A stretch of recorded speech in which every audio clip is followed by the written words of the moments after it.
Hey, Dental Nachos crew, it's Paul, Dr. Nacho. I'm here with one of our key resources and sponsors and a friend of mine, a great person to talk to during this crisis, Gary Salman of Black Talon Security. He's going to help us understand some of the security challenges we may have with our team and us working remotely, and also something he and his team have put together, an emergency black box for you to know about and a takeaway point here. I'm going to turn it over to him because he has a lot of information to share, and I'll interject along the way. Gary, thanks for being here. Hey, no problem, Paul. Great to see you again, as always. So thanks so much. I know there's a lot of challenging things going on right now, so I want to provide you with some, real positive things that you can do to help, facilitate, potentially keeping your office moving along in these challenging times. So the first thing is remote access to your system. Right? I've talked to numerous of your colleagues, or a number of your colleagues out there, and they said, hey, I've got team members that are sitting at their homes, right? They're logging into my system. They're maybe trying to reschedule patients, process claims, try and keep some money moving around, et cetera. How do I do this safely, right? How do I not bring risk into my office? So I thought fantastic opportunity to help you guys out with this. So there are various types of technologies out there that enable you to remotely access your office, right? So let's just say, for instance, Mary is your billing person and she sits at the front, right? And she wants to continue doing billing, or maybe she's also going to handle scheduling as well. So she wants to remote in from her home computer to the office. Gotcha. So she's basically taking control of her desk computer, at the office. So there's a couple types of technologies out there. There's one that I really recommend you don't use. And a lot of the IT vendors are implementing this technology because it's free and it's simple. But if it's not configured properly and it's not secured properly, it presents you with a tremendous amount of risk, and it's called Remote Desktop Protocol, also known as RDP. It's a product from Microsoft. I'm going to put that in the chat here. So Remote Desktop Protocol represents some challenges and risks that you might be taking that you don't want to be taking. 100%. Gotcha. Right? A lot of IT vendors will just flip this on because it's a quick, easy solution. But if it's not secured properly, what's going to happen is you're going to walk back into your office and find out that you got hit with ransomware.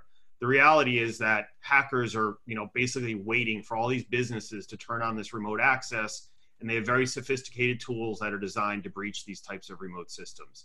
So I'd recommend you stay away from RDP unless your IT vendor can absolutely assure you that they've properly secured it. And even so, I'd really recommend you don't use it. There's just too many issues with it. Gotcha. There are some really good products out there that don't cost a lot of money, and we're not endorsing any of these, but these are just so you can do a little research. Something like Go to My PC or Log Me In, right? These are technologies that allow you to remotely control a computer at your office.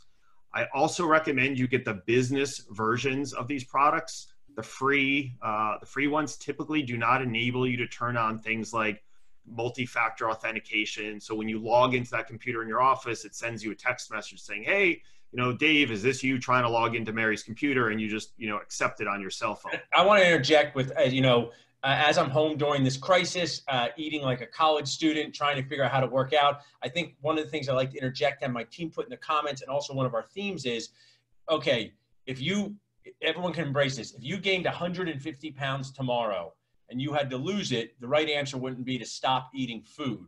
It would be to eat the right types of food. So I know a lot of us out there are scared and worried. We've had our businesses shut off, but it doesn't mean for us to stop utilizing services to help us get back on track. So I just think it's an important point. I know my dental mind people, they say, people who gain 100 pounds say, okay, I'm not going to eat it all. That's not sustainable. It can put you at more risk of gaining more weight. So I think it's really important for people to realize that now is the time to look at now go to food, your pizza pie of services. Let's say it's cut into 16 slices and see which slices you can pause, but there's definitely ones you don't want to pause because what's going to get you back in business, whether that's 2 weeks, 2 months from now.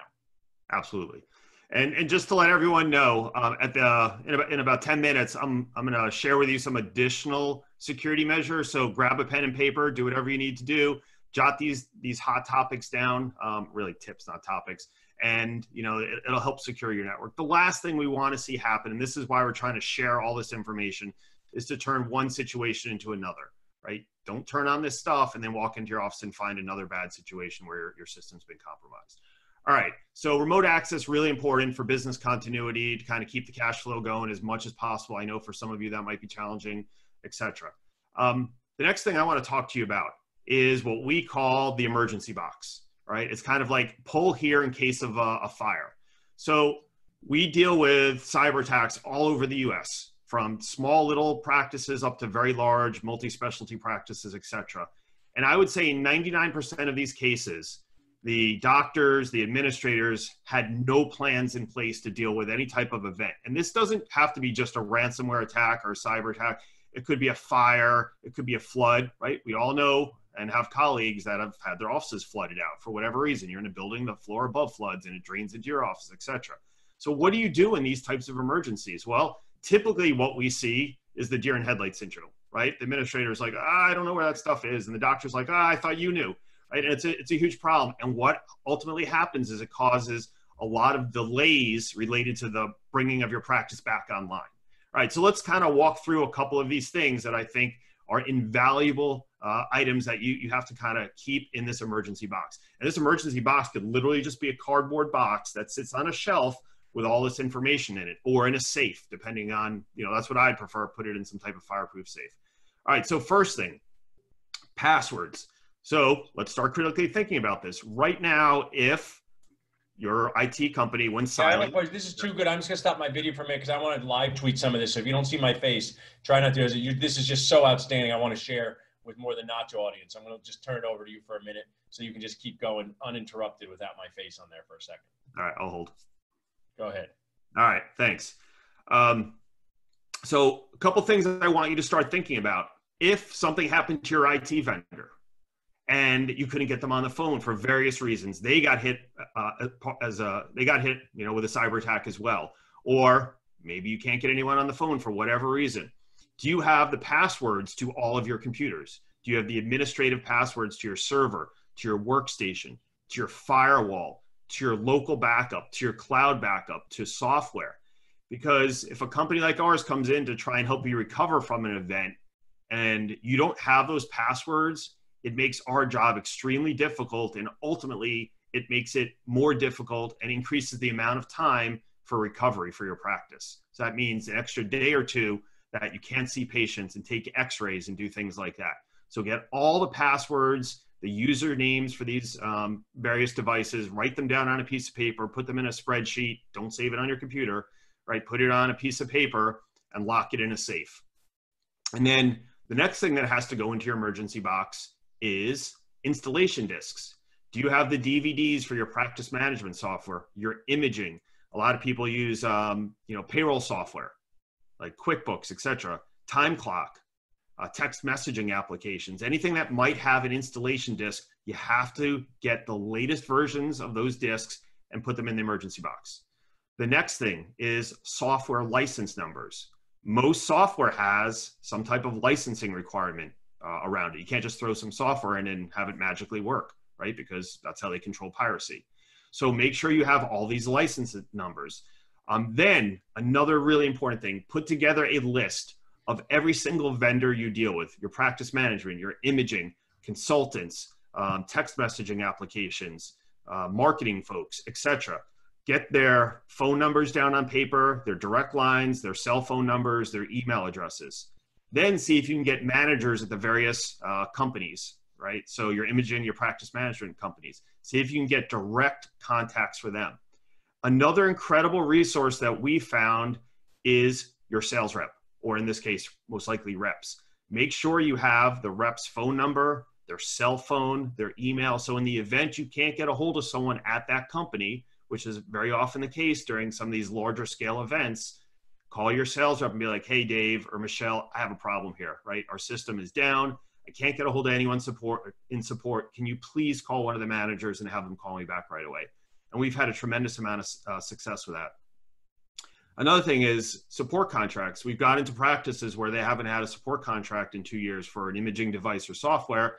And when we try and get the system back up and running and support's required, they call the company and they're like, hey, I'm so sorry, but you don't have a valid support contract. Now, I'm not saying everyone has to go and turn on all their support contracts. I know there's a lot of stuff going on right now, but make sure you have or know the process for handling that.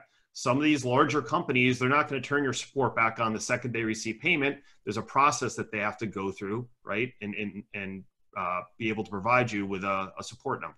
Okay. Here's another really important tip. Print out your schedule for the next week or two, right? If you have some type of disaster in your office, once again, a fire, flood, cyber event, how nice would it be to have a hard copy of your schedule so you can start calling patients, as opposed to all these patients showing up at your office and you have no idea, who they are or what they're potentially there for. Okay, so, do that. Another important thing is a hardware inventory sheet. Your IT vendor should be able to provide this to you. It's a listing of every single computer and device that is attached to your network. Final key point for your emergency box: paper backups. What do we mean?